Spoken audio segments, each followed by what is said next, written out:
அனைவருக்கும் இனிய இரவு வணக்கம்.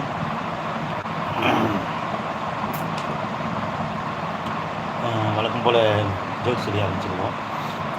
ஒரு கணவன் வந்து வெளியில் இருக்கார், மனைவி வந்து வீட்டில் இருக்காங்க. மனைவி ஃபோன் அடித்து கணவன்கிட்ட சொல்கிறாங்க, வரும்போது ரவா வாங்கிக்குவாங்க, உப்புமா செஞ்சிடுவோம். நான் வெளில சாப்பிட்டு வந்துட்டேன், நான் வேலைக்கு போயிட்டு வரும்போது சாப்பிட்டு வந்துட்டேன். உங்களுக்கு மட்டும் தானே நான் டிஃபன் உப்புமா செஞ்சு கொடுத்துட்றேன்னு சொல்கிறேன். எப்போ பார்த்தாலும் உப்புமா நீ ஒன்றும் இது பண்ண வேண்டாம், உப்புமா செஞ்சு என்னை கொள்கிற ஒன்றை நான் டைவர்ஸே பண்ணிடுறேன்டி அப்படிங்கிறான். டைவர்ஸ் பண்ணிட்டு என்ன பண்ண போகிறீங்க அப்படின்னு கேட்குறா. அதுக்கப்புறம் நான் வேறு பொண்ணை கல்யாணம் பண்ணி போகிறேன். யார்? வேறு பொண்ணை கல்யாணம் பண்ணி போகிறேன்னு சொல்கிறான்.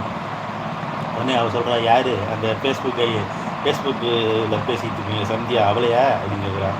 ஆமாம், உனக்கு தெரிஞ்சு போச்சா? ரொம்ப சந்தோஷம், டைவர்ஸ் பண்ணிவிட்டு நான் அவளையே கல்யாணம் பண்ணிக்கிறேன் அப்படிங்கிறான். அந்த ஃபேஸ்புக்கு சந்தியா யாருன்னு தெரியுமா உனக்கு? என்னோடய ஃபேக் ஐடி தான் அப்படிங்கிறான். அவள் அப்படியா அது தெரிஞ்சிருந்தாண்டி உடனே டக்குன்னு அவன் சமாளிச்சுக்கிட்டு, அப்படியா அது அந்த ஃபேக் ஐடி நீ தான் எனக்கு தெரியும், உன் வாயிலே சொல்லணுங்கிறதுக்காக தான் தெரிஞ்சுக்கிறேன் அப்படின்னு சொல்லி சமாளிக்கிறான். எப்படி இருக்குது?